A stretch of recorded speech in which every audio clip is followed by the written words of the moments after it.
Alexandre de Beclerc, Société All Info Service. Dans cette vidéo, nous allons parler de l'approbation et du déploiement des mises à jour grâce à WSUS. Dans la vidéo précédente, on a installé le rôle, on a mis à jour avec Windows Update et on a relié notre client Windows 10 ici. Donc certains paramètres sont gérés par votre entreprise. On a relié donc notre client à notre serveur WSUS. Ensuite, on a ajouté notre client ici sur les machines, enfin le groupe géré client. Maintenant, quand on va dans l'onglet ici mise à jour, on va voir ici, alors déjà on a une synthèse de ce qui est fait. On voit ici qu'il y a 257 mises à jour sans état, donc c'est-à-dire qui n'ont pas encore été mises, qui n'ont pas été déployées, pardon. Alors, ici on voit les non approuvées. Je vais faire toutes et on va actualiser.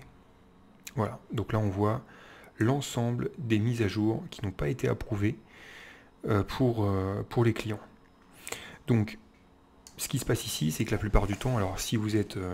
c'est là qu'il faut faire attention en fait. C'est-à-dire que vous allez sélectionner ici les mises à jour que vous voulez approuver.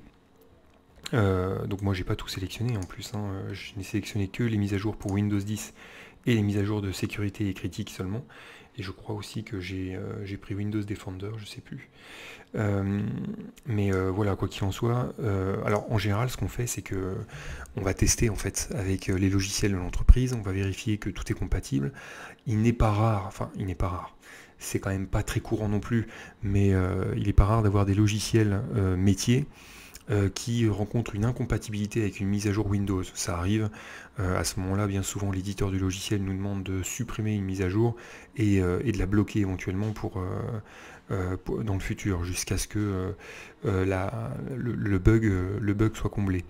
Donc là, en général, dans la grande majorité des cas, il n'y a pas grand chose à faire, si ce n'est que on peut éventuellement effectivement se renseigner, voir sur ce qui est mis à jour.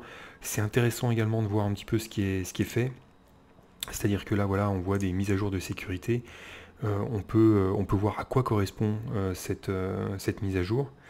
Donc voilà, c'est relativement intéressant quand même de voir un peu ce qui transite au travers du Windows Update. Alors, je connais pas bien l'état de mise à jour de cet ordinateur, donc ça va être un petit peu délicat. Ce qui pourrait être intéressant, c'est de voir, voilà, 8 mars 2016, si je descends un peu plus bas, 17 octobre, ouais, donc a priori, on est dans un ordre... Ah non, pas forcément. On n'est pas dans un ordre...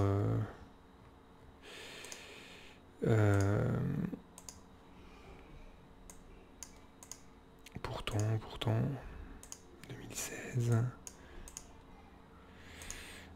oui, si, peut-être, si, peut-être qu'on est... alors bon, je vais sélectionner la dernière, là, et je vais faire approuver. Alors, là, on me demande, donc pour approuver la mise à jour, sélectionner le groupe dans la liste, hein, dans la liste qu'on veut. Donc, on va faire approuver ici pour installation. Alors, juste pour information, dans ce menu, on voit des choses apparaître. On a la possibilité d'approuver pour installation, donc nous c'est ce qu'on va faire. On a la possibilité d'approuver pour suppression. Alors approuver pour suppression, c'est exactement ce que je viens de dire. Il y a parfois des défaillances qui peuvent survenir, des bugs qui peuvent survenir avec des logiciels métiers. À ce moment-là, au lieu de passer sur l'ensemble des machines, vous pouvez ici approuver cette mise à jour pour suppression et elle va se supprimer sur l'ensemble des postes. Alors attention, il faut que la mise à jour soit compatible avec cette fonctionnalité-là. Ce n'est pas forcément le cas. Voilà, et non approuvé, on la laisse dans cet état. Non, alors, je me suis trompé, pardon. Installer, voilà. On a ici un petit... Ah, il me l'avait quand même pris, hein, la suppression. Bon, c'est pas grave. Il me l'a approuvé derrière, donc c'est le principal. Donc là, on a l'approbation qui est terminée. Et ensuite, on va passer dans l'état de téléchargement. Donc là, le téléchargement va s'effectuer de cette mise à jour. Voilà, c'est d'ailleurs indiqué. Les fichiers de cette mise à jour n'ont pas encore été téléchargés. Pardon. La mise à jour doit être approuvée. Voilà, donc c'est donc en cours. On avait... voilà, c'est ça que je cherchais. On a possibilité ici d'avoir un certain nombre de choses dans le menu contextuel. Je suis passé rapidement dessus tout à l'heure, mais on a approuvé, refusé, annulé téléchargement, groupé barre. On a la possibilité de voir les historiques de révision.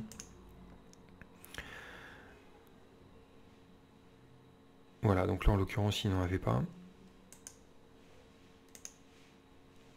Voilà, une information sur le fichier. Alors ça c'est ni plus ni moins que les infos qu'on a en bas, mais avec quelques autres informations sur notamment l'URL du fichier, les différentes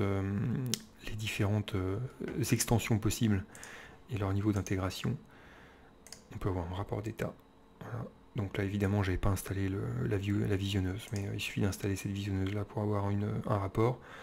Et donc voilà, donc la mise à jour, voilà, maintenant que j'ai changé, hop, on voit ici la petite infobulle qui a disparu. Alors, si on effectue une recherche des mises à jour sur le côté client. Ouais, c'est ce que je craignais un petit peu, c'est-à-dire que j'ai un petit peu peur que cette mise à jour ait déjà été installée en fait. J'ai une fâcheuse tendance à mettre à jour très souvent mes machines, et donc je ne serais pas étonné que cette mise à jour ait déjà été installée. Alors sur l'ensemble de la console, en attendant, donc, ah voilà, pourcentage installé non applicable. En attendant, histoire de faire un peu le point, donc là on a l'ensemble des mises à jour qui sont non approuvées. Ici, là on a le pourcentage installé non applicable. On va avoir les mises à jour approuvées, donc là on va retrouver celle que j'ai validée tout à l'heure. Donc on a sa classification, on a le pourcentage installé non applicable. Alors ordinateur installé non applicable 1, c'est très bien. Alors éventuellement ce qu'on peut faire aussi, c'est faire un clic droit dans la colonne et chercher état du fichier. Ah voilà, état du fichier, voilà, chercher. On voit cette petite icône là qui apparaît, donc prêt pour l'installation. Donc ça c'est intéressant de voir aussi, d'avoir ces informations. Donc il y a plein d'autres colonnes qu'on peut mettre. État de l'installation ici. Mise à jour n'est pas applicable pour un ordinateur. Ah bah voilà, j'ai ma réponse. Remplacement, on voit éventuellement ici ce que ça vient remplacer. Voilà. Donc je vais retirer ça d'ailleurs.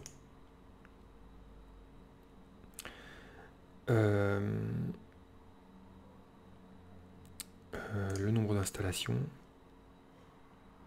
Où est-ce qu'il me l'a mis? Voilà, ici. Le nombre non applicable. Bon bah ok, c'est comme ça, c'est réglé.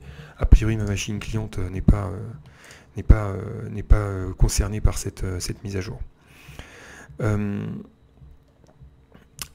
a d'autres choses dans cette console qui sont vachement intéressantes. On a possibilité de voir éventuellement ici dans les options.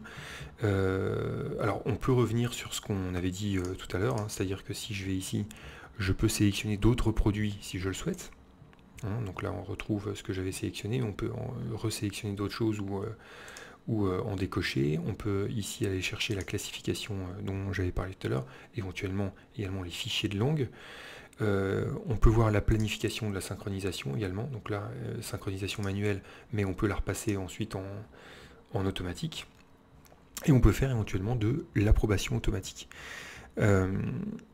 Par défaut en fait, donc heureusement elle n'est pas active, je dis heureusement parce que voilà, ça pourrait poser problème dans certains cas, mais si vous activez cette case à cocher, toutes les mises à jour, alors pas toutes, c'est-à-dire les mises à jour critiques et les mises à jour de sécurité vont automatiquement être approuvées et appliquées sur tous les ordinateurs. Donc si éventuellement vous vouliez changer cette règle, alors la changer peut-être pas, mais en tout cas en ajouter une nouvelle, vous avez possibilité de le faire. Vous faites nouvelle règle, puis alors là vous pouvez définir vos règles, ça se passe en 3 étapes, c'est relativement simple. Ici pareil, donc approuver automatiquement les mises à jour du produit WSUS lui-même, et au niveau des révisions de mise à jour également, des options qui peuvent être cochées. Une chose que je vous ai pas dit tout à l'heure, c'est que vous avez vu tout à l'heure, j'ai ajouté mon client dans son groupe depuis la console ici. Vous avez possibilité en fait d'avoir deux modes d'attribution. Donc depuis la console Windows Update, c'est ce que j'ai fait moi tout à l'heure. Mais vous avez aussi la possibilité d'utiliser les stratégies de groupe pour ajouter automatiquement vos machines dans les bons groupes. Éventuellement, vous pourriez avoir des machines de test, des machines de labo, des machines IT, etc. Comme je l'ai dit tout à l'heure, eh bien vous allez avoir la possibilité de les glisser automatiquement en fonction de stratégies de groupe. Moi, personnellement, je préfère les gérer depuis la console WSUS. Mais voilà. On va voir donc l'assistant nettoyage, le cumul des rapports, les notifications par courrier électronique. Bon, ça, programme d'amélioration, je l'ai décoché tout à l'heure. Et voilà, et donc l'assistant, oui, effectivement, l'assistant qu'on avait tout à l'heure, qu'on peut relancer depuis les options ici. Voilà, au niveau des rapports également, c'est très intéressant ce qu'on peut voir. Il y a des rapports de mise à jour, des rapports sur les ordinateurs et sur la synchronisation également. Mais là, comme je l'ai dit tout à l'heure, il vous faut installer la visionneuse 2008 redistribuable. C'est éventuellement l'objet de la vidéo que je vais faire juste après.